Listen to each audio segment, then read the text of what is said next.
بسم اللہ الرحمن الرحیم۔ اب اس کے بعد آج جو موضوع ہمارے سامنے ہیں، جو باتیں اس مقدمے کی ہمارے سامنے ہیں، اس میں مصنف کہتے ہیں متعالم تعالم والا، یعنی علمی اور دعوتی خیانت کرنے والا، علمی اور دعوتی خیانت کرنے والا کہتے ہیں کھوکھلے دعوے والا ہوتا ہے۔ ایک آدمی جو علم کا دعویٰ کرے اور عالم نہ ہو، علم والا نہ ہو اور اپنے آپ کو عالم ظاہر کرے، عالم ثابت کرے، یا اہل علم کے منصب پر آئے، اہل علم کی جگہیں لینے کی کوشش کرے، یا وہ ذمہ داریاں خود اٹھانے، اپنی گردن پر اپنے سر پر اٹھانے کی کوشش کرے، ایسے شخص کے بارے میں کیا کہتے ہیں؟ کھوکھلے دعوے والا ہوتا ہے۔ دعویٰ ہوتا ہے لیکن دعوے میں کوئی طاقت، کوئی قوت، کوئی دم نہیں ہوتا۔ حکیم ترمذی رحمۃ اللہ علیہ، یہ امام ترمذی نہیں ہے، امام ترمذی جو سنن کے شمائل کے مصنف ہیں اور دیگر کتابوں کے، یہ وہ ترمذی نہیں ہیں، کیونکہ وہ ترمذی پہلے کے ہیں، وہ امام ترمذی پہلے کے ہیں، تیسری صدی ہجری کے اخیر کے ہیں، غالباً 276 وغیرہ میں ان کی وفات ہوئی ہے، جیسا کہ مجھے ابھی فی الحال مطلب ایگزیکٹ ذہن میں مجھے تاریخ نہیں، لیکن یہ ان کے بعد کے ہیں۔ یہ حکیم ترمذی ہیں جن کی وفات 320 میں ہوئی، 320 ہجری میں، چوتھی صدی ہجری میں۔ امام حکیم ترمذی رحمۃ اللہ علیہ نے بندگان الہی کی عمومی صفت کے بارے میں فرمایا ہے، یعنی عام طور پر جو اللہ کے بندے ہیں، عام طور پر ان کے بارے میں امام حکیم ترمذی کیا کہتے ہیں؟ ضعف ظاہر و دعوی عریضہ، یعنی کیا مطلب؟ کمزوری ایک دم کھلی ہوئی ہے لیکن دعویٰ بہت لمبا چوڑا ہے۔ یعنی اللہ کے بندوں کا عام معاملہ کیا ہے؟ عام معاملہ میں ہوں، آپ ہوں، فلاں ہوں، فلاں ہوں، فلاں ہوں، فلاں ہوں، مشرق مغرب شمال جنوب، عرب عجم، چھوٹا بڑا، جوان بچہ بوڑھا، جو بھی مرد خواتین، اللہ کے عام بندوں کے بارے میں کیا؟ دو لفظوں میں کیا کہا؟ ضعف ظاہر و دعوی عریضہ، کہ اللہ کے بندوں میں کمزوری ایک دم نمایاں ہے کہ یہ بندہ بڑا کمزور ہے، لیکن اسی کے ساتھ ساتھ دعویٰ بہت لمبا چوڑا کرنا، یہ عام بندوں کی صفت ہے۔ تو یہ تو آپ سوچیں کہ عام بات ہے، تو عام بات ہے، اس کے بعد اگر خاص مشن پر کام کرنے کا جو مشن ہے اس پر اگر ایسے لوگ آ جائیں اسی کمزوری کے ساتھ، اسی لمبے چوڑے دعوے کے ساتھ، تو پھر مشن کو نقصان کتنا پہنچے گا۔ ایسی عام طور پر کمزوری ہے، لمبا چوڑا دعویٰ ہے، ہماری آپ کی حیثیت کیا ہے، لیکن ہم باتیں بڑی لمبی لمبی کرتے ہیں، دعوے بڑے لمبے لمبے کرتے ہیں، حالانکہ ہماری کمزوری بہت نمایاں ہے۔ اللہ تعالیٰ نے خود کیا فرمایا؟ خلق الانسان ضعیفا، انسان کمزور پیدا کیا گیا ہے۔ یہ کمزوری ہر طرح کی ہے، اس کے ہاں جذباتیت ہے، اس کے ہاں ایموشن ہے، اس کے ہاں عاطفہ ہے، اس کے یہاں جھوٹ ہے، اس کے یہاں بیجا دعویٰ ہے، بہت ساری چیزیں ہیں انسان کی کمزوریوں میں۔ تو بڑی وضاحت کے ساتھ یہ لفظ کہتے ہیں، جیسا کہ امام ذہبی نے اپنی کتاب سیر اعلام النبلاء میں اس قول کو نقل فرمایا ہے، ایسے ہی لسان المیزان میں حافظ ابن حجر نے بھی رحمۃ اللہ علیہما ضعف ظاہر و دعوی عریضہ، کہ عام صفت اللہ کے بندوں کی یہ ہے کہ ان کے ہاں کمزوری نمایاں ہے، کھلی ہوئی کمزوری ہے، اور دعویٰ بہت لمبا چوڑا ہے۔ اچھا، اب اس کے بعد دیکھیے آگے شیخ کہتے ہیں مگر مسلمان، یہ تو عام بندوں کی بات ہو رہی ہے نا، بندے، یہاں دھرم ایمان اور عدم ایمان کی کوئی بات نہیں ہے، بندے اللہ تعالیٰ کی جو بھی ہے، کہتے ہیں مگر مسلمان اپنے اسلام کے ذریعے اسے قابو میں رکھتا ہے۔ مسلمان ہوتا ہے، اب اسلام کی جو تعلیمات، ہدایات ہیں، روشنیاں ہیں، یہ انسان کی مدد کرتی ہیں، اللہ تعالیٰ کی دین سے، ہدایات سے، آسمانی رہنمائیوں سے، قرآن و سنت سے، اسلام جو اللہ تبارک و تعالیٰ کا دین ہے، اس کی مدد سے انسان اس لمبے چوڑے دعوے کو اور کمزوری کو قابو میں رکھتا ہے۔ اور سلف امت بھی اسی راستے پر چل کر، یہ بہت پیاری بات، بڑی عظیم الشان بات کہتے ہیں، سلف صالحین بھی، سلف امت بھی اسی راستے پر چل کر بلند بانگ دعووں سے کنارہ کش رہے۔ سلف صالحین اسلام کے سچے جو نمائندے تھے، اسلام کی سچی تعلیمات پر عمل کر کے کس سے کنارہ کش رہے؟ بلند باغ دعووں سے، یعنی لمبے چوڑے دعووں سے، لمبا لمبا دعویٰ کرنے سے، بڑی بڑی باتیں کرنے سے، جتنی حیثیت ہے اس حیثیت سے اپنے آپ کو بہت اونچا ظاہر کرنے سے کیا کیا انہوں نے؟ اپنے آپ کو کنارہ کشی، یعنی اس سے بچے رہے، کیونکہ اسلام اس بات کی اجازت نہیں دیتا ہے۔ اسلام کی ہدایات، اسلام کی تعلیمات سے انسان کنٹرول میں، قابو میں آتا ہے، ورنہ یہ تعلیمات، یہ روشنی نہ ہو تو انسان نہ جانے کتنا اونچا بن جائے۔ اسی لیے علم دین جو ہے وہ انسان کو بہت ساری گمراہیوں سے، انحرافات سے، نفس پرستیوں سے کنٹرول میں رکھتا ہے۔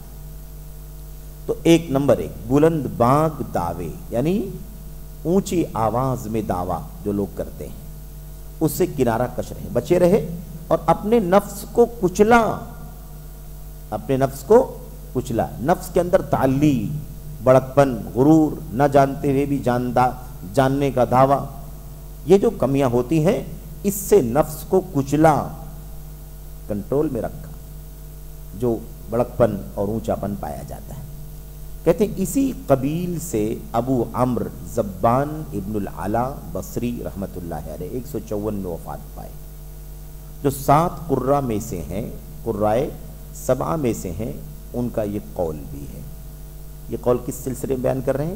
ہمارے اسلاف جو تھے اسلام کی تعلیمات اور ہدایات کو اپنا کر انہوں نے کیسے اپنے آپ کو لمبے چوڑے دعوے، اونچی اونچی باتیں، اس سے اپنے آپ کو کیسے کنٹرول میں رکھا، دعوے کرنے سے اپنے آپ کو کیسے کنارے رکھا، اپنے نفس کو کیسے کچلا، کنٹرول میں رکھا، اس سلسلے میں ایک قول ہے۔ کس کا؟ ابو عمرو زبان ابن العلا البصری 154 ہجری میں وفات پانے والے یہ امام، ان کا ایک قول، یہ قول ہی اگر آپ غور کر لیں، ہم آپ سب غور کر لیں، تو ہمیں اس فتنہ جو تعالم کا، دعوے داری کا، یا یہ جو فتنہ چل رہا ہے علمی و دعوتی خیانت کا، یہ فتنہ بہت حد تک سمجھنے میں ہمیں مدد ملے گی۔ اور کون کہہ رہا ہے یہ؟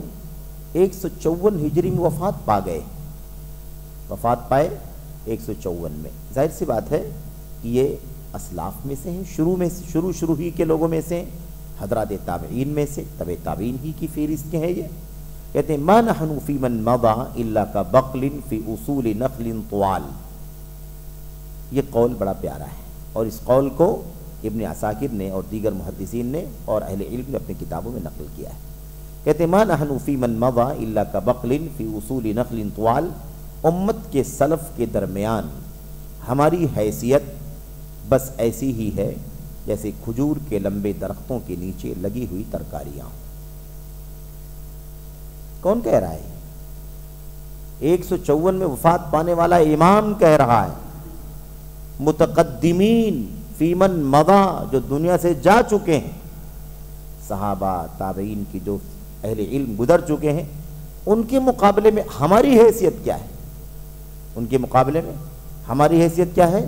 کہتے ہیں کبقل فی اصول نخل طوال، کہ کھجور کے لمبے لمبے درخت، اس کے نیچے زمین پر بالکل چھوٹی چھوٹی جو ترکاریوں کے پتے دکھائی دیتے ہیں، بس وہی حیثیت ہماری۔ کہاں وہ اتنے اونچے، اور کہاں ہم اس کی جڑ کے پاس، یعنی اس کے نیچے زمین کے برابری میں جو ترکاریاں لگی ہوتی ہیں، بس وہی سمجھ لو ہماری، اور کیا حیثیت ہے اس کے سوا۔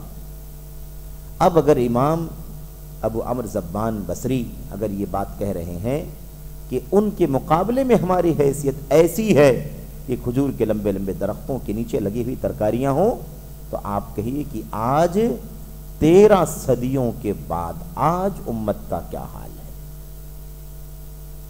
154 کی بات، وفات پا گئے، وفات پانے سے پہلے ہی تو کہا ہے، اور آج 1445 چل رہا ہے، یعنی 13 صدیوں پہلے، 1300 سال پہلے انہوں نے کہا، امام نے، اتنے عظیم امام نے کہا کہ ہماری حیثیت یہ ہے۔ تو یہ کنٹرول کیوں تھا؟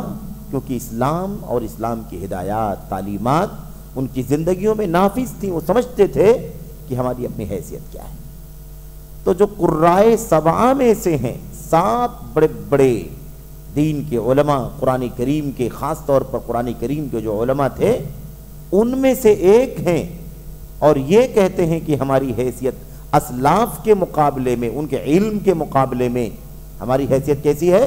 الا کبقل فی اصول نخل طوال، کہتے ہیں کہ کھجور کے لمبے درختوں کے نیچے لگی ہوئی ترکاریوں کی حیثیت جو ہوتی ہے، کتنی چھوٹی ہوتی ہیں وہ ترکاریاں ان کے مقابلے میں جو لمبے لمبے کھجور کے درخت ہوتے ہیں۔ یہ ہماری حیثیت ہے، یہ طریقہ تھا ہمارے اسلاف کا۔ تو بڑے بڑے ائمہ اور علماء اپنے اسلاف علماء کے مقابل میں اپنی حیثیت اس طرح سے بتلایا کرتے تھے۔ آج ہماری حالت کیا ہے؟ اگر امام زبان بصری اگر آج ہمارا یہ حال دیکھتے، ہمارے زمانے کی اس منظر کو اگر وہ دیکھتے تو بتائیے وہ کیا کہتے؟ یہ صورتحال ہے۔ اچھا، اس کے بعد دیکھیے، کہتے ہیں اور اس صورتحال پر قدغن لگانے والے، یعنی اس صورتحال کی روک تھام کرنے، کس صورتحال کی؟ یہی جو علمی دعوے داری، علمی خیانت ہے نا، غیر علماء کا براجمان ہونا، آگے آنا، اس کے لیے ہے نا اپنے آپ کو اپنا تصدر یعنی آگے آنے کی کوشش کرنا، اور اس طرح سے منصب علم اور منصب تعلیم و تربیت، منصب دعوت خطابت پر فائز ہونے کی جو ہوڑ لگی ہوئی ہے، جو جلد بازی مچی ہوئی ہے، اگر اس منظر کے بارے میں کہتے ہیں اس صورتحال پر قدغن لگانے، یعنی اس کی روک تھام کرنے والے، لگانے والے یہ اقوال اہل علم کی گفتگو کے درمیان ہر دور میں اس سے کئی گنا زیادہ موجود رہے ہیں۔ آج علمی دعوے داری ہے نا، یا جو یہ تعالم کا فتنہ، یا مثال کے طور پر یہ علمی خیانت، دعوتی خیانت کا جو ماحول آج کل چل رہا ہے تیزی کے ساتھ، آج اس پر کوئی تحریر اگر آ جائے تو لوگ ناک بھوں چڑھانے لگتے ہیں، کوئی درس ہو جائے، کوئی خطاب ہو جائے ہے نا، کوئی تقریر ہو جائے، کسی خطبے میں کوئی رہنمائی کر دی جائے، کسی سوال جواب کے سیشن میں کوئی جواب دے کر کے رہنمائی کرنے کے لیے ہمارے علماء اگر اس سلسلے میں کوشش کریں تو ایسے لگتا ہے جیسے کوئی جرم کر رہے ہوں۔ یہ باتیں کیوں کہی جا رہی، اس کے خلاف کیوں باتیں کی جا رہی ہیں، کیوں رد کیا جا رہا؟ ایسا لگتا ہے کہ کوئی نیا کام کیا جا رہا ہے۔ یہ دیکھیے بکر بن عبداللہ ابو زید کیا کہہ رہے ہیں؟ کہہ رہے ہیں اس صورتحال کی روک تھام کرنے والے یہ اقوال، جو اقوال ہم پڑھ رہے ہیں، اہل علم کی گفتگو کے درمیان ہر دور میں اس سے کئی گنا زیادہ موجود رہے ہیں۔ تعجب کر رہے ہو تو یہ کیا کہہ دیا، یہ کیا لکھ دیا، یہ کیا بول دیا، یہ کیا جواب دے دیا، ہمارے خلاف بولا؟ بھئی اس صورتحال کی روک تھام کرنے کے لیے ہمارے اسلاف نے ہر دور میں، آج بکر بن عبداللہ ابو زید نے کہا 1408 میں یہ کتاب لکھی گئی مقدمہ، آج سے 1408 میں، یعنی آج سے تقریباً 35-38 سال پہلے۔ آپ سوچ یہی دور تو ہے نا، یہ 2-3 دہائی 4 دہائی تقریباً گزری۔ آپ اندازہ لگائیے کہ بکر بن عبداللہ ابو زید کہتے ہیں کہ جتنی باتیں آج ہم بول رہے ہیں اس کی روک تھام کے لیے، جتنی باتیں ہمارے علماء لکھ رہے ہیں اس صورتحال کی روک تھام کے لیے، یہی تعالم، علمی دعوے داری یا برادریت کا سسٹریت کا فتنہ، یا جس کو ہم علمی و دعوتی خیانت کے نام سے پڑھ رہے ہیں، اس کی روک تھام کے لیے جو باتیں آج ہم بول رہے ہیں، لکھ رہے ہیں، ہمارے علماء بول رہے ہیں، لکھ رہے ہیں، اس سے کئی گنا زیادہ اہل علم کی تحریروں میں، ان کی کتابوں کے اندر اس سے زیادہ موجود ہے۔ تو ایسا نہیں ہے کہ کوئی نئی چیز ہے، لیکن عام طور پر لوگ ماحول ایسا بناتے ہیں کہ ایک نیا، آج اس فتنے میں مبتلا جو لوگ ہیں وہ خود اس روک تھام کو فتنہ کہہ رہے ہیں۔ یہ صورتحال بن گئی ہے۔ آگے دیکھیے، اچھا مثال علامہ صفدی رحمت اللہ علیہ۔ علامہ صفدی یہ کون ہے؟ ایک کتاب ہے، سیرت کی کتاب، رجال کی کتاب، الوافی بالوفایات، الوافی بالوفایات، اور یہ صلاح الدین خلیل بن ایبک صفدی کی کتاب ہے رحمت اللہ علیہ کی۔ یہ رحمت اللہ علیہ نے متاخرین کی کم علمی و بے بصیرتی کے سبب، یعنی علم نہیں ہے، علم کم ہے، بصیرت نہیں ہے، روشنی نہیں ہے، معلومات علم کی گہری نہیں، علمی معلومات گہری نہیں ہیں، سرسری ہیں، معمولی ہیں۔ کہتے ہیں اس کے سبب ان سے بکثرت ہونے والی سنگین غلطیوں کی بابت، اب جب علم کم ہے تو غلطیاں تو خطرناک ہوں گی، بڑی بڑی غلطیاں ہوں گی، یہاں عقیدے کا مسئلہ غلط، یہاں عبادت کا مسئلہ غلط، یہاں فقہ کا مسئلہ غلط. اور نوازل کی جہاں تک بات ہے، یعنی ایشوز جو بڑے بڑے مسائل دنیا میں آئے دن پیش آتے رہتے ہیں، بھئی IS کا فتنہ آیا، اس میں کیا اسٹینڈ ہونا چاہیے. ابھی کورونا کے حالات آئے، اس میں بہت سارے مسائل، مساجد، مدارس، حج اور دیگر مسائل پیدا ہوئے، ڈسٹینسنگ کا اور بہت سارے مسئلے پیدا ہوئے. ان تمام مسائل میں کیا صحیح حل ہے، کیا صحیح جواب ہے، یہ تو اور زیادہ پیچیدہ مسئلہ ہے، یہ تو اور زیادہ باریک مسئلہ ہے. اس کے لیے تو علم کی بہت اونچی بلندی چاہیے، اجتہاد چاہیے.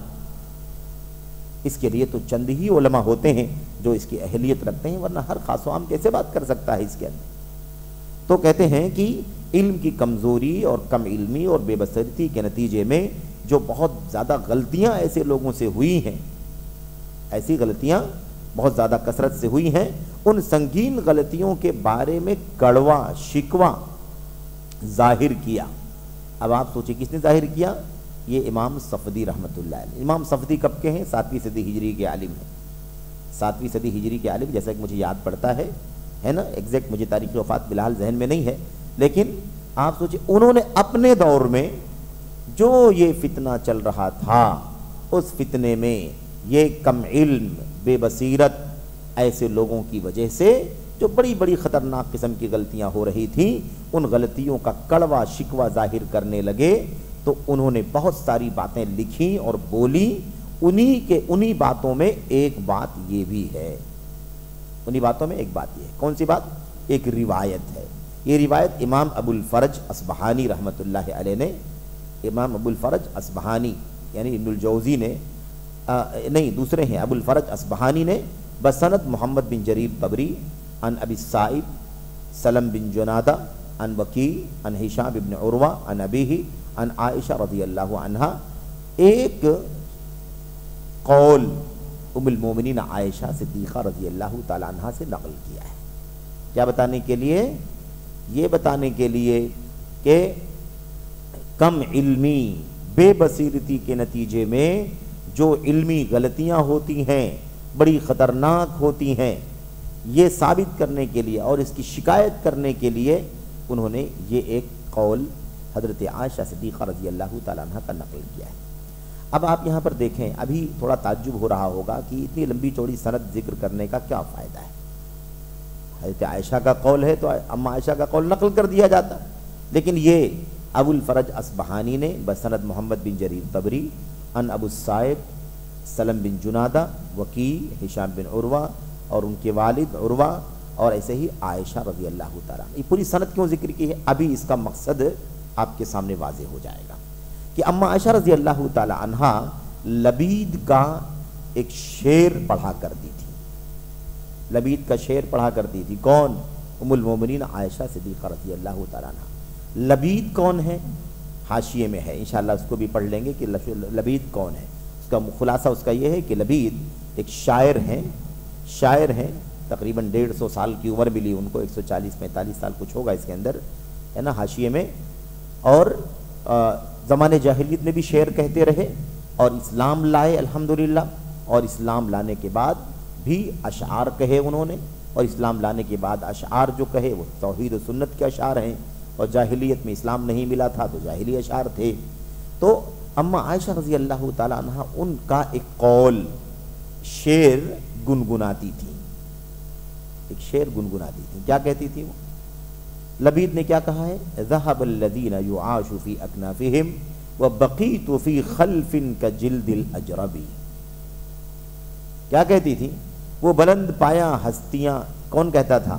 لبید شاعر کہتا تھا وہ بلند پایا ہستیاں گزر گئیں، یعنی وہ اونچے اونچے مقام والے لوگ دنیا سے چلے گئے جن کے پہلو میں زندگی بسر کی جاتی تھی. یعنی وہ تب تھے تو ان کے ساتھ میں، ان کے بیچ میں ہم اٹھتے بیٹھتے، دنیا سے چلے گئے. وہ بقیت فی خلف فی خلف کا جلد الاجربی، اور میں نااہلوں کے بیچ میں خارش زدہ شخص کی کھال کی طرح پڑا رہ گیا. کیا کہتے تھے اپنے شعر میں؟ اشعار، بہت سارے اشعار، اس میں سے ایک شعر ہے، یہ شعر لبید کا ہے. لبید جیسا ذہین فتین آدمی، بہت بڑا شاعر زمانے جاہلیت کا بھی، اسلام لائے صحابی رسول ہیں۔ اکثر سیرت صحابہ لکھنے والے مصنفین میں لبید کو صحابی کہا ہے رضی اللہ تعالی عنہ۔ تو لبید یہ شعر کہا کرتے تھے کہ وہ دنیا کے اسلاف پہلے والے تو جن کے بیچ میں رہنے میں شرف سعادت لگتی تھی، وہ اونچی ہستیاں دنیا سے چلی گئی، اور اب میں بچا ہوں۔ میری حیثیت کیا ہے؟ میری حیثیت ایسی ہے، بعد کے لوگوں میں باقی بچا ہوں، میری حیثیت ایسی ہے جیسے کسی کو خارش کی بیماری ہو گئی ہو، خارش کھجلی کی بیماری ہو گئی ہو، اور اس کو لوگوں نے کنارے کر دیا ہو، اس کے قریب نہ جاؤ ورنہ ہمیں بھی اس کی خارش لگ جائے گی، بالکل ایسے میں ایک دم الگ تھلگ ہو گیا ہوں۔ یعنی میری کیا حیثیت ہے ان اسلاف کے مقابلے میں، ان اسلاف کے مقابلے میں میری یہ حیثیت ہے۔ یہ لبید کا شعر ہے، اور گنگناتا کون تھا؟ ام المومنین عائشہ صدیقہ رضی اللہ تعالیٰ۔ اما عائشہ کون ہے؟ پوری امت کی خواتین کا علم ایک طرف، اور ام المومنین عائشہ کا اکیلے کا علم ایک طرف۔ برابر ہے؟ پھر بھی برابر نہیں ہے۔ اما عائشہ کا علم پوری امت کی خواتین کے علم پر بھاری۔ وہ کہتی تھی یہ شعر پڑھ کر کے، ذهب الذين يعاش في اكنافهم وبقيت في خلف كجلد الاجرب۔ یہ ہے۔ اچھا اب آگے دیکھیے، کہتی ہیں اللہ تعالیٰ لبید پر رحم فرمائے۔ یہ شعر ان کا پڑھتی تھی اور کہتی تھی اللہ تعالیٰ لبید پر رحم فرمائے۔ اگر وہ آج کل کے لوگوں کو پاتے جن کے درمیان ہم ہیں تو کیا کہتے؟ اما عائشہ کی وفات 57 میں ہو گئی۔ اما عائشہ رضی اللہ تعالیٰ وفات کب ہوئی؟ 57 ہجری میں۔ اللہ کے نبی کی وفات کے 45-46 سال کے بعد وفات ہوئی۔ کم عمر تھی نا، کم عمر تھی، اللہ کے نبی کی وفات ہو گئی اور اس کے بعد اتنی عمر زندہ رہی۔ ٹھیک ہے، اب آپ دیکھیں ام المومنین عائشہ فرماتی ہیں کہ لبید نے اس وقت اتنی بڑی بات کہی تھی، آج کے حالات دیکھتے تو لبید کیا کہتے۔ اس کے بعد اور آگے دیکھیے، کہتے ہیں یہ بات جو ام المومنین عائشہ نے کہی تھی اس وقت، یہی بات سارے راویوں نے کہی۔ سند کا مقصد سمجھ میں آ گیا کہ نہیں آ گیا؟ سند کا نام کیوں لکھا، سند کے راویوں کے نام کیوں لکھے گئے یہاں؟ یہ بتلانے کے لیے کہ اس طرح سے ہر شخص اپنے استاد سے عبرت حاصل کیا کرتا تھا۔ اما عائشہ نے اگر لبید کا یہ شعر پڑھا اور شعر پڑھنے کے بعد کہنے لگی اگر لبید آج زندہ ہوتے تو کیا کہتے۔ اس کے بعد ان سے روایت کس نے کیا؟ عروہ نے۔ عروہ نے یہ روایت کیا تو کیا کہا؟ اگر لبید آج ہوتے تو کیا کہتے۔ عروہ سے روایت کیا ہشام نے، انہوں نے بھی کیا کہا؟ انہوں نے اگر آج لبید ہوتے تو کیا کہتے۔ یعنی ہر دور میں اما عائشہ کا دور لبید، اور اس کے بعد اما عائشہ کے شاگرد عروہ، ان کے شاگرد ہشام، ان کے شاگرد وکی، ان کے شاگرد صائب، ان کے شاگرد محمد بن جریر طبری، اور ان کے شاگرد ابو الفرج اصبہانی، سب لوگوں نے وہ بات کہی۔ کیا کہا آگے؟ یہی بات سند کا ہر راوی کہتا ہے۔ ہر راوی کیا کہتا ہے؟ لبید نے اس وقت یہ بات کہی تھی، اگر لبید آج زندہ ہوتے تو کیا کہتے۔ اس طرح کے آج کل کے حالات کو دیکھتے تو کیا کہتے۔ یہاں تک کہ ابو الفرج اصبہانی جنہوں نے یہ نقل کیا ہے اما عائشہ کا یہ پورا واقعہ، ابو الفرج اصبہانی خود کیا کہتے ہیں یہ دیکھیے۔ کہتے ہیں اور ہم کہتے ہیں اللہ ہی مددگار ہے، کیونکہ معاملہ بہر صورت ناقابل بیان ہے۔ یہ پورا سلسلہ ہے، پوری پیڑھی در پیڑھی، نسل در نسل، اس سے ہر آدمی جھوجتا رہا ہے کہ فتنہ آج کا نہیں ہے، آج بڑھ گیا ہے، زیادہ آج بڑھ گیا ہے۔ وسائل ہیں، ذرائع ہیں، دین کم ہے، تقوی کم ہے، اللہ کا خوف کم ہے، احساس ذمہ داری کم ہے، احساس جواب دہی کم ہے کہ نہیں؟ شہرت، مقبولیت، نام، نمود، یہ ساری چیزیں حاوی ہیں، الا من رحم اللہ، استثناء ضروری ہے۔ تو آج اس تمام فتنوں کے نتیجے میں یہ چیز بڑھ گئی ہے، ورنہ فتنہ کم تھا، اور جب کم تھا تبھی ہمارے اسلاف بہت پریشان تھے۔ آج کل کا یہ طوفان اگر دیکھتے تو آپ سوچئے کہ کتنا پریشان ہوتے، کتنا بے چین ہوتے اور کیا کہتے۔ اب یہ سب نقل کرنے کے بعد علامہ بکر بن عبداللہ ابو زید کیا کہتے ہیں وہ بھی پڑھ لیں. وہ تو لکھ رہے ہیں کتاب. انہوں نے کیا کہا؟ اور میں یعنی ابو زید علامہ بکر بن عبداللہ ابو زید کہتا ہوں کہ اگر وہ ہمارے اس دور میں ایسے لوگوں کی کثرت دیکھتے تو کیا کہتے. ہمارا دور یعنی یہ اتنا لمبا چوڑا وقفہ گزر چکا ہے. آج کا دور اتنا خطرناک دور ہے. اگر وہ اس دور کے فتنے کو دیکھتے تو کیا کہتے. اور ہم لوگ بھی کہہ لیں کہ اگر آج وہ 30-32 سال کے بعد یہ دور دیکھتے 1445 کا 1400 اور 2024 کا یہ فتنے کا دور دیکھتے تو آج کیا کہتے. یہ ہے صورتحال. اچھا آگے دیکھیے کیا کہتے ہیں. اگر ہماری اس دور میں ایسے لوگوں کی کثرت دیکھتے تو کیا کہتے. کیونکہ آگے کیا کہتے ہیں بکر بن عبداللہ ابو زید رحمۃ اللہ علیہ کہتے ہیں کیونکہ یہ لوگ تعداد میں سبزی فروشوں کے برابر ہو گئے. ترکاری بیچنے والوں سے زیادہ تعداد ہو گئی ان کی. اس وقت تو کوئی اکا دکا ہوتا تھا تو ہمارے اسلاف اتنا بے چین ہوتے تھے. آج تو 1 2 3 آئے دن صبح شام کیا کہہ رہے ہیں سب. بکر بن عبداللہ ابو زید رحمۃ اللہ علیہ کہتے ہیں یہ لوگ تعداد میں سبزی فروشوں کے برابر ہو گئے اور ان میں جسے 2 لفظ بھی اچھی طرح جوڑنا آ جاتا ہے وہ علماء کے مقام و مرتبے پر دست درازی کرنے لگتا ہے. بھئی یہ کتاب ترجمہ ہے, کوئی تصنیف نہیں ہے کہ میں نے اپنی طرف سے لکھا ہے. بکر بن عبداللہ ابو زید رحمۃ اللہ علیہ کی عبارتیں عربی میں کتاب موجود ہے عربی بھی. یہ علامہ بکر بن عبداللہ ابو زید رحمۃ اللہ علیہ کا درد ہے امت کے حالات کو لے کر. وہ کہہ رہے ہیں جو حالات ہیں اسی پر وہ یہ باتیں لکھ رہے ہیں. جس کو 2 لفظ بھی اچھی طرح جوڑنا آ جاتا ہے وہ علماء کے مقام و مرتبے پر دست درازی کرنے لگتا ہے. یعنی علماء کا مقام چھین کر کے اس کی جگہ پر فائز ہونے کی کوشش کرتا ہے. یہ صورتحال ہے. لہذا یہ علمی میدان میں برسر پیکار ہیں. یہ غیر علماء کیا ہیں؟ یہ علم کے دعوے دار, متعالمین, آؤٹ سائڈرز, دخلا جن کو کہا ابھی اس سے پہلے ہم لوگوں نے پڑھا. یہ علمی میدان میں برسر پیکار ہیں. یعنی علمی میدان میں علماء سے مقابلے میں اترے ہوئے ہیں. مقابلے میں اترے ہوئے ہیں. اچھا جبکہ ان کے پاس قلم دوات کے سوا کوئی ہتھیار نہیں ہے. جبکہ ان کے پاس قلم دوات کے سوا کوئی ہتھیار نہیں ہے. یہ استاذ کے بغیر کاغذات اور صحیفوں سے علم حاصل کرنے والے علمی دعوے دار لوگ ہیں.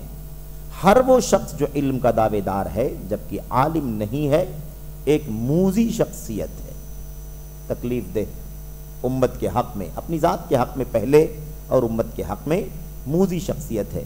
ایسے لوگوں سے ہر دور و زمانے میں اور سلف تا خلف تنبیہ کیے جانے کے باوجود برابر یعنی مسلسل نالہ و شیون جاری رہا ہے. یعنی شکوہ شکایت روک تھام بھی علماء کرتے رہیں, علماء روک تھام کرتے رہیں, تنبیہ کرتے رہیں, سمجھاتے رہیں, بجھاتے رہیں, اس کے باوجود بھی یہ مانتے نہیں ہیں. برابر شکایت رہی ہے. ہمیشہ ان کا فتنہ, ان کا مسئلہ ہمیشہ چلتا رہا ہے. نالہ و شیون یعنی شکوہ شکایت جاری ہے.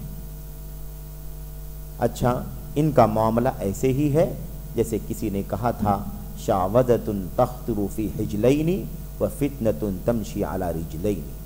شعبدہ بازی 2 پازیبوں پر اتراتی ہے اور فتنہ 2 پیروں پر چلتا ہے.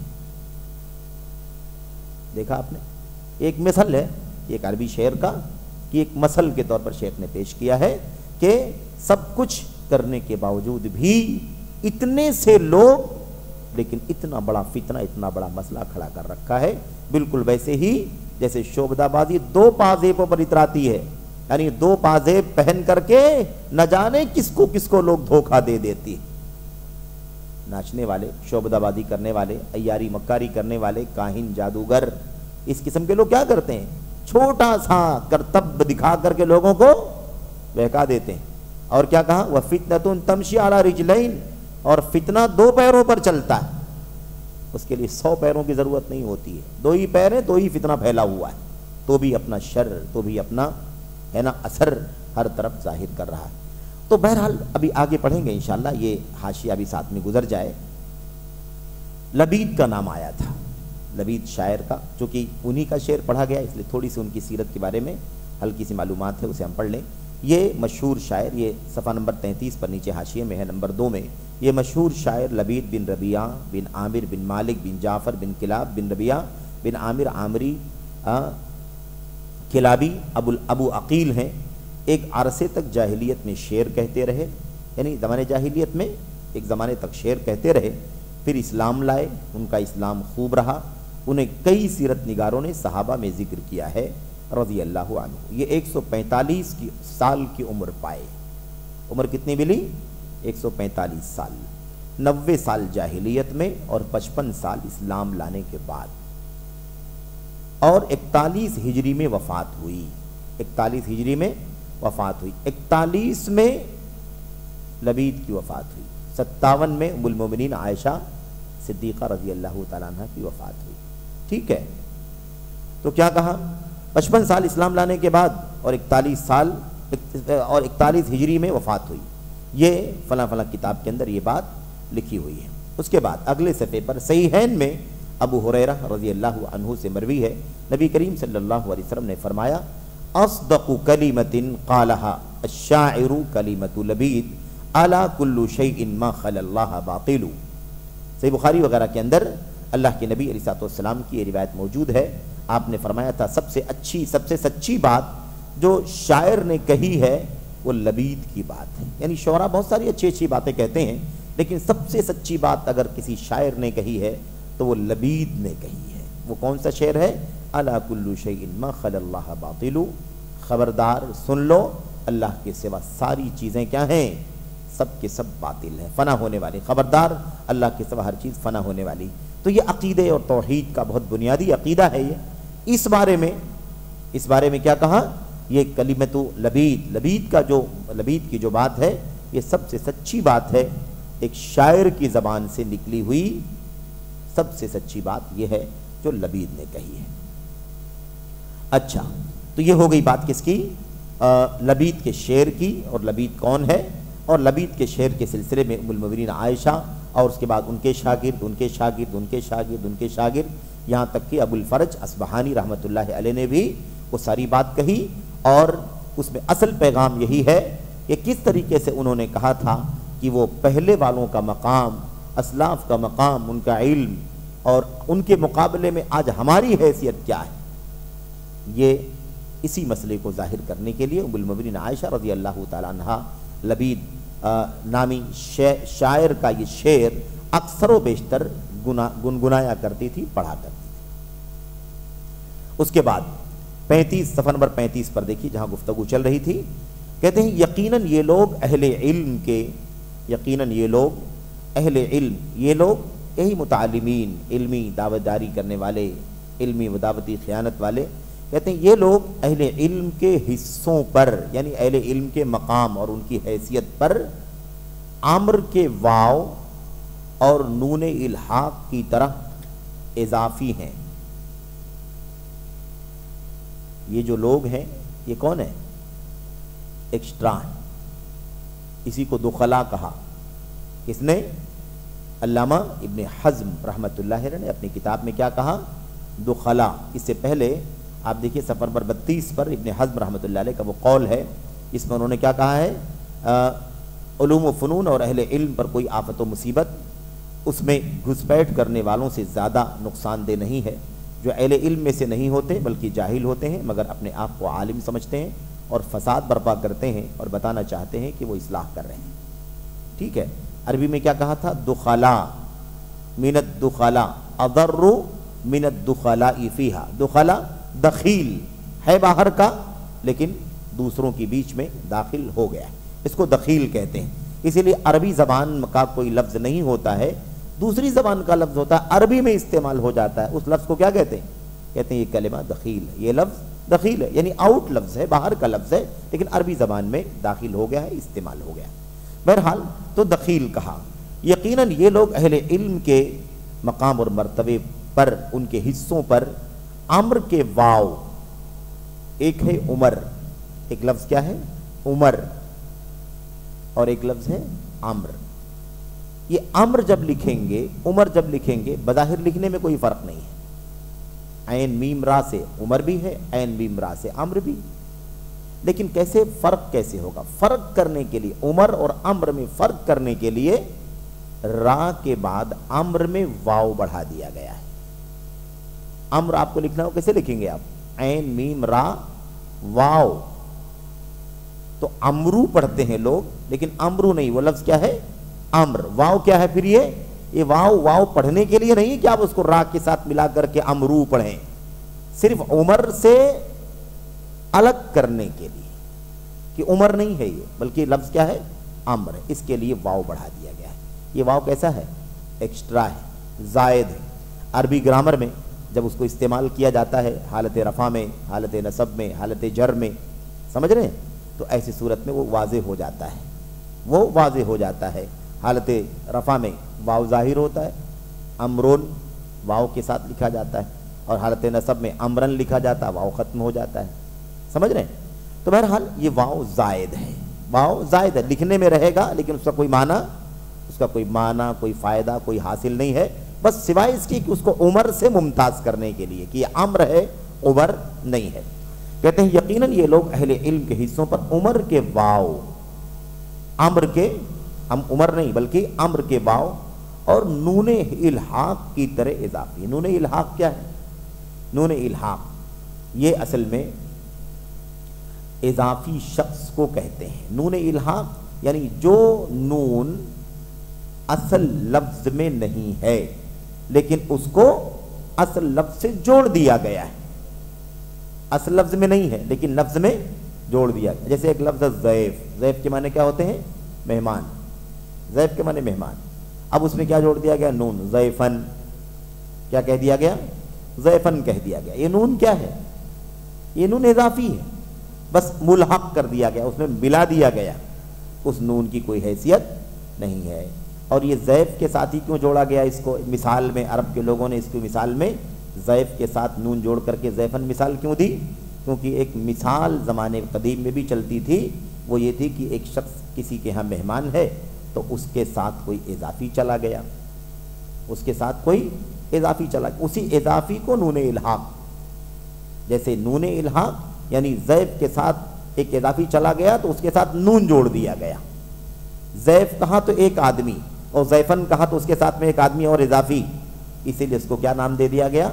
نون الحاق۔ جو جیسے وہ نون اضافی ہے اور جیسے امر کا واو اضافی ہے، ایسے ہی کیا کہتے ہیں؟ یقیناً یہ لوگ اہل علم کے حصوں پر امر کے واو اور نون الحاق کی طرح ایکسٹرا ہیں۔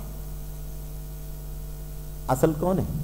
وہ ہمارے علماء ہیں جو سچ مچ علم والے ہیں، جن کے پاس واقعی بصیرت ہے، جن کے پاس واقعی کتاب و سنت اور اس کے دلائل ہیں، اس کے نصوص ہیں، اس کا فہم ہے، اس کی بصیرت ہے، اور اس سے استدلال کرنے، نتائج اخذ کرنے کی صلاحیت اور اس کا علم ہے ان کے پاس۔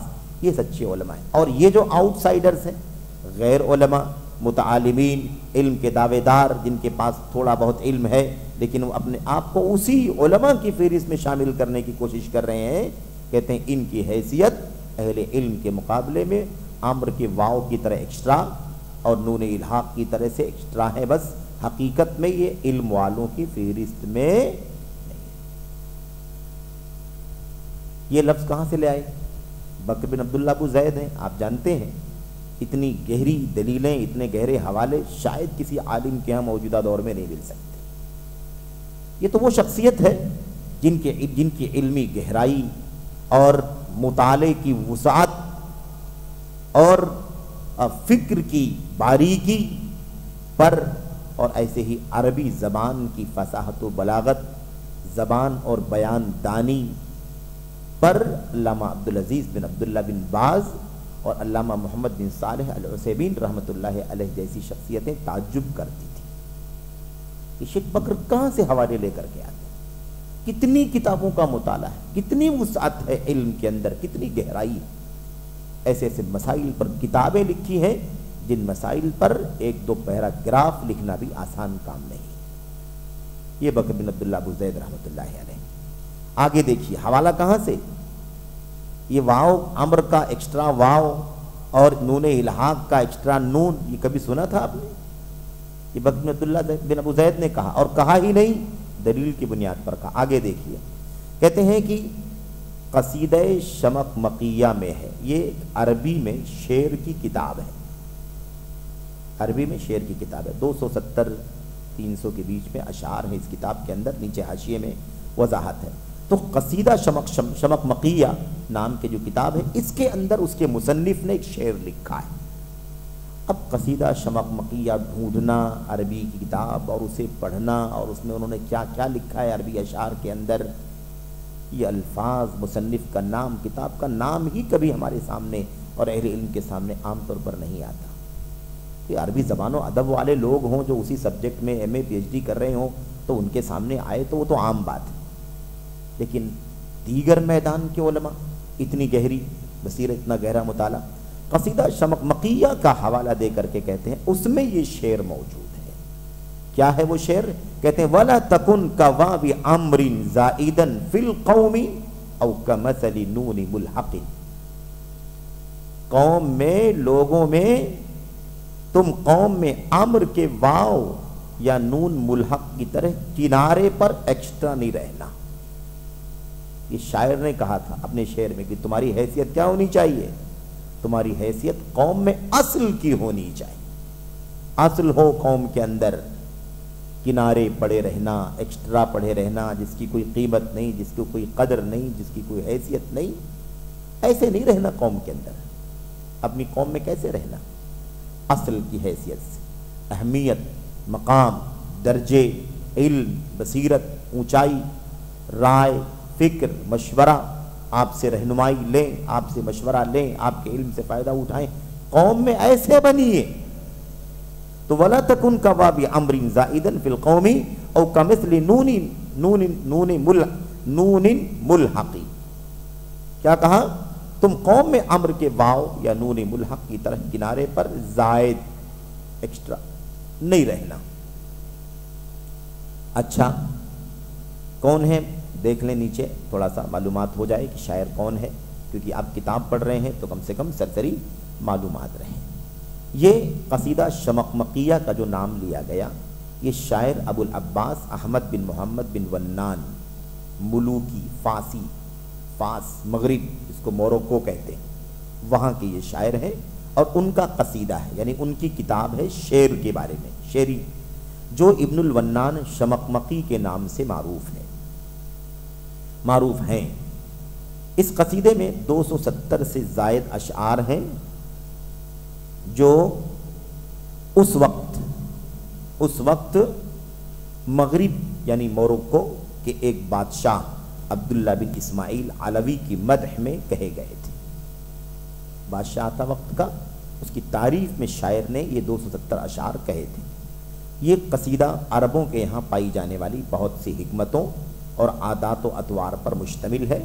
بعض لوگوں نے اس کی فصاحت و بلاغت اور زبان کے بلند معیار کی بنا پر 7 معلقات سے تشبیہ دی ہے۔ 7 معلقات آپ شاید سنے ہو آپ نام، 7 بڑے بڑے جاہلی شعراء جو عربی زبان و ادب کے بڑے ماہرین تھے، ان کے قصیدے، ان کے اشعار کعبہ کے دروازے پر لٹکائے جاتے تھے زمانے جاہلیت میں، کیونکہ وہ بہت اعلیٰ زبان و بیان کے معیار پر رہا کرتے تھے۔ وہ قصیدے چھپے ہوئے ہیں عربی زبان سیکھنے پڑھنے کے لیے، مدارس کے اندر وہ کتاب داخل بھی ہے، بہت ساری جگہوں سے کتاب نکال دی گئی، لیکن ابھی بھی میں سمجھتا ہوں مدرسوں میں کتاب داخل ہے، صرف اس لیے تاکہ عربی زبان کو مطلب اچھی طرح سے گہرائی سے پڑھا جائے، قدیم عرب جاہلی دور کے شاعروں کی زبان پڑھ کر کے عربی کی مہارت، عربی کا علم حاصل کرنے کے لیے۔ لیکن چونکہ اس میں بہت سارے اشعار ان شعراء کے ایسے، چونکہ جاہلی شعراء تھے تو ان کے یہاں ہے نا عشق، معاشقہ، تغزل اور اس طرح کی چیزیں بھی پائی جاتی تھیں، تو بہت سارے اداروں سے بہرحال اسے نکال دیا گیا اور عربی زبان سیکھنے کے لیے دوسری کتابیں سلیبس میں داخل کر دی گئی۔ تو 7 معلقات سے تشبیہ دی ہے۔ ابن الونان کی پیدائش فاس میں، فاس جگہ کا نام ہے، ہوئی اور 1887 میں فاس ہی میں وفات پائے۔ 1187 ہجری، 1187 ہجری، یعنی آج سے مطلب کئی 200 سال گزر گئے نا تقریباً، اور گزر گئے، ان کی وفات ہوئی۔ عبداللہ کنون حسنی نے شرح الشمقمقیہ کے نام سے اس قصیدے کی شرح بھی کی ہے، جو فلاں فلاں جگہ سے چھپی ہوئی ہے۔ یہ جو شعر آپ کے سامنے ہے یہاں پر وَلَا تَكُنْ كَوَابِ عَمْرٍ زَائِدًا، یہ شعر اس قصیدے کا 149 نمبر کا شعر ہے، ٹھیک ہے۔ بہرحال تو بات سمجھ میں آ گئی نا، کیا استدلال کر رہے ہیں؟ کہہ رہے ہیں کہ یہ جو متعالمین، علمی و دعوتی خیانت کرنے والے، یہ جو برادرز ہیں، ہے نا، علمی دعوے دار ہیں، ان کی حیثیت علماء کے مقابلے میں ایسے ہی ہے جیسے امر کا واو زائد ہے یا نون ملحق زائد ہوتا ہے۔ یہ اصل کلمے کے، اصل لفظ کے حرف نہیں ہے، بالکل ایسے ہی علماء کی فہرست میں نہیں، یہ ثابت کر رہے ہیں۔ کسی اندلسی شاعر نے کیا خوب کہا، یہ اندلسی شاعر یہ مشہور ہیں، نفح الطیب کے نام سے ان کی کتاب ہے، نفح الطیب من غصن الاندلس الرطیب کے نام سے کتاب ہے، اور یہ تلمسانی ہے، انہوں نے یہ کتاب، اس کتاب کے اندر یہ شعر لکھا ہے، نعوذ باللہ من اناس تشیخوا قبل ان یشیخوا، نعوذ باللہ من اناس تشیخوا قبل ان یشیخوا۔ کیا معنی ہے اس کا؟ ہم ایسے لوگوں سے اللہ کی پناہ چاہتے ہیں جو مشائخ ہونے سے پہلے ہی، یعنی علم والا ہونے، شیوخ علماء ہونے سے پہلے ہی خود کو شیوخ ظاہر کرنے لگے۔ ہم پناہ مانگتے اللہ کی، تو پناہ ونا مانگنا چاہیے کہ نہیں مانگنا چاہیے؟ ہاں، یہ مسئلے ہیں، کیونکہ علم کی راہ میں بہت خطرناک رول ہے ان کا، اور وہ میں سمجھتا ہوں کہ آج کل میڈیا کے دور میں وہ ساری چیزیں آج کل کی جو چیزیں ہیں وہ بہت حد تک لوگوں کے علم میں بھی ہیں۔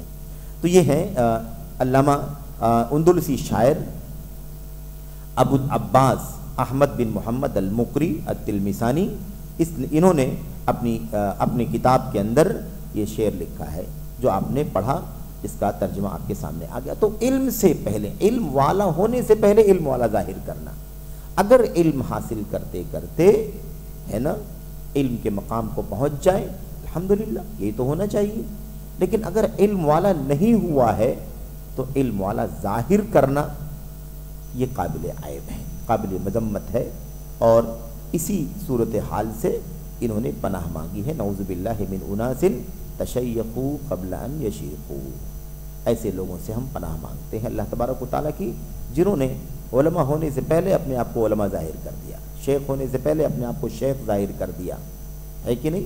اب آپ کہہ لیں مدرس ہونے سے پہلے مدرس ظاہر کر لیا، ہے نا، عالم ہونے سے پہلے عالم ظاہر کر لیا، مفتی ہونے سے پہلے مفتی ظاہر کرنے لگے وغیرہ، اس طریقے سے۔ بہرحال کہتے ہیں لہذا اب یہ سب دلائل، اقوال، اشعار سب ذکر کرنے کے بعد اب علامہ بکر بن عبداللہ ابو زید رحمۃ اللہ علیہ آگے دیکھیے کیا کہتے ہیں، کہتے ہیں لہذا اس جتھے کے لوگ، جتھا یہ جو گروپ ہے، اس جتھے کے لوگ سچ مچ علم کے بھوت پریت ہیں۔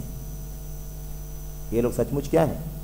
علم کے بھوت پریت ہیں، بلکہ چپچپے کیڑے ہیں جن کے غول آسمان علم میں اوجھل ہو گئے ہیں۔ اصل میں عربی زبان میں ان کی تعبیرات بڑی عظیم ہیں، اس کی صحیح ترجمانی بھی بہت آسان نہیں ہے، یہ اس کا معنی ہے، اس کا نچوڑ ہے، کوشش کے ساتھ جو پیش کرنے کی کوشش کی گئی ہے۔ کہتے ہیں کہ سچ مچ یہ علم کے بھوت پریت ہیں، بلکہ چپچپے کیڑے ہیں جن کے غول، یعنی جن کے جھنڈ، جن کی بھیڑ آسمان علم میں اوجھل ہو گئے ہیں۔ اب علم اور اہل علم کا آسمان ہے، ان کے اندر یہ بھی گھس گئے ہیں، گھس کر کے چھپ گئے ہیں، اوجھل ہو گئے ہیں۔ یعنی کیا مطلب؟ یہ انہی علماء کی فہرست میں، بلند مقام علماء کی فہرست میں، اور انہی کے گروہ میں، انہی کی جماعت میں یہ گھس کر کے اوجھل ہو گئے ہیں، مگر اہل علم کی بلندی اور ان کے سائے کی وسعت تک پہنچنے سے قاصر ہیں۔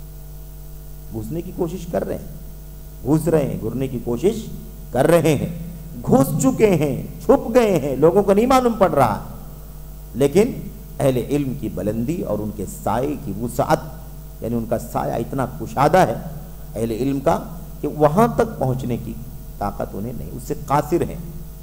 اس کی حرکت و رفتار کے پہیوں کو ناکام بنا رہے ہیں. کس کی حرکت اور رفتار؟ علم کی حرکت، علم کی رفتار جو ہے نا، اس کے جو پہیے ہیں اس کو یہ کمزور کر رہے ہیں، اس کے پہیوں کو ناکام بنا رہے ہیں. کہتے ہیں تا آن کی حق سمٹ جائے. یہ سلسلہ وہ لوگ جاری رکھے ہوئے ہیں. کب تک؟ جب تک کہ حق سمٹ جائے، یعنی حق کو سمیٹنے کے چکر میں.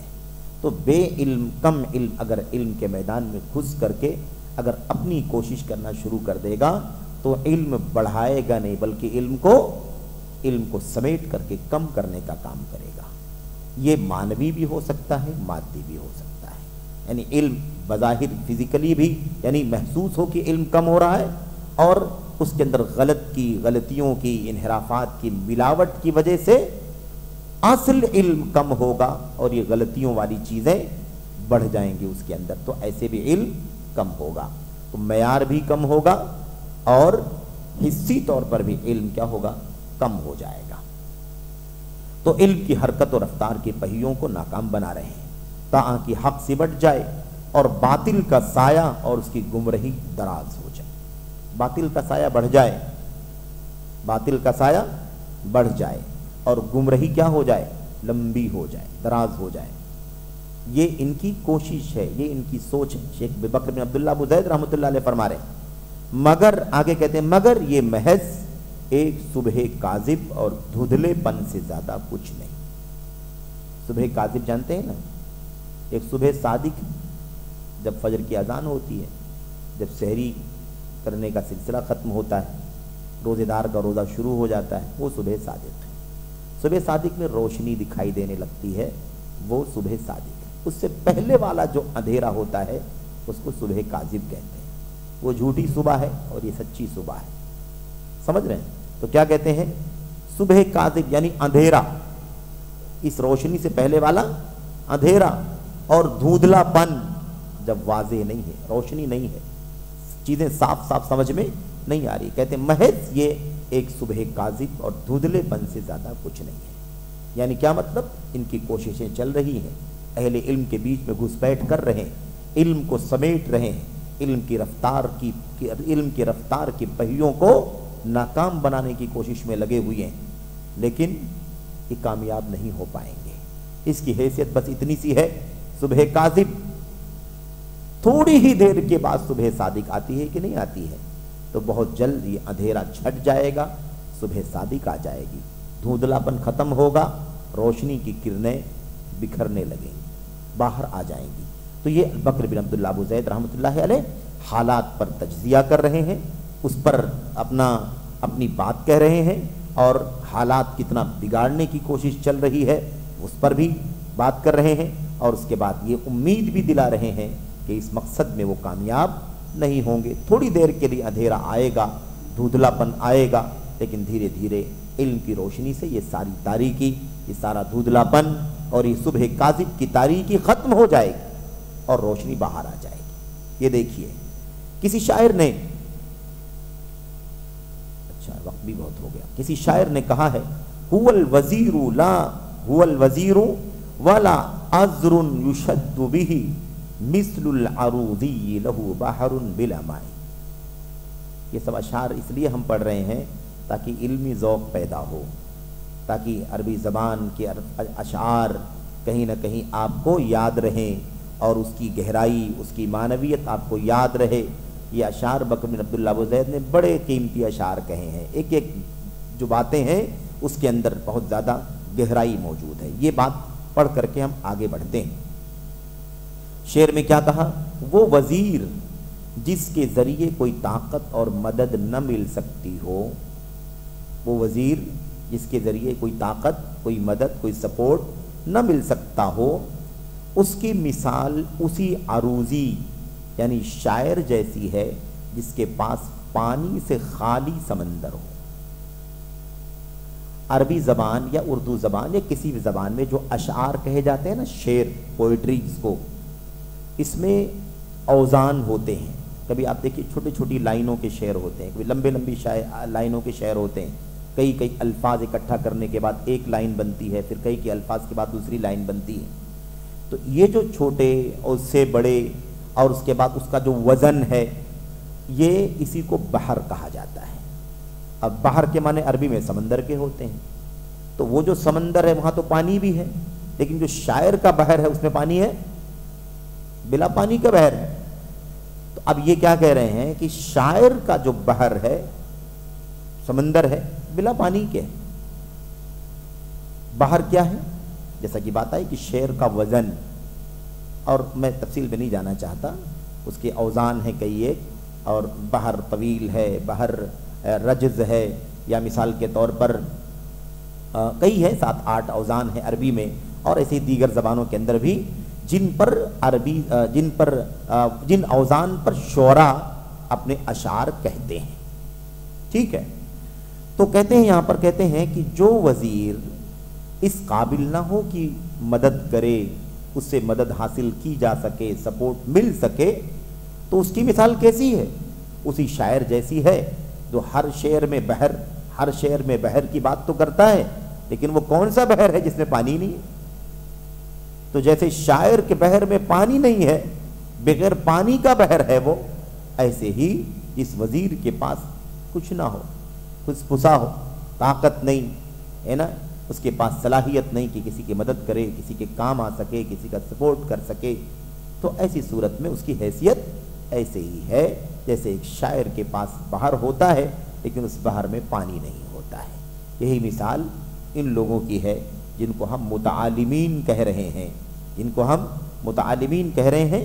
شیخ بکر بن عبداللہ ابو زید اسی بات کو ثابت کرنے کے لیے مثال دے رہے ہیں کہ بس یہی سمجھو کہ کیسا وزیر ہے، وہ کون سا وزیر ہے جس کے پاس کوئی اختیار نہیں، جس کے پاس کوئی طاقت نہیں کہ کسی کے کام آ جائے، کسی کی مدد کرے، کسی کا بھلا کر سکے.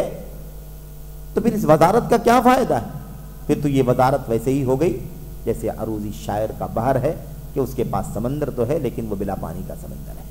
تو بہرحال یہ باتیں بکر بن عبداللہ ابو زید رحمۃ اللہ علیہ ہمیں سمجھا رہے ہیں. یہ ان کا مقدمہ ہے، اور ابھی بہت ساری باتیں وہ آگے کہیں گے. لمبا مقدمہ ہے اور قیمتی مقدمہ ہے، دلائل سے، حوالوں سے، اور ایسے ہی استشہاد سے، استدلال سے بھرا ہوا ہے، اور ہمارے لیے بہت کچھ اس کے اندر عبرت کا، نصیحت کا سامان ہے. اللہ سے دعا کرتے ہیں کہ اللہ تبارک و تعالی ہمیں یہ تمہید کی مقدمے کی باتیں سمجھنے کی توفیق عطا فرمائے، اور پھر اس کے بعد جب ہم کتاب میں داخل ہوں گے تو اس کی تفصیلات کو بھی سمجھنے کی توفیق عطا فرمائے. یہ یہاں پر اس سیشن میں اسی پر گفتگو کا اختتام کیا جاتا ہے. بقیہ باتیں جو ہیں انشاءاللہ تبارک و تعالی اگلے سیشن میں آئیں گی. اللہ تبارک و تعالی ہم سبوں کو سمجھنے کی اور اس کے مطابق عمل کرنے کی توفیق عطا فرمائے.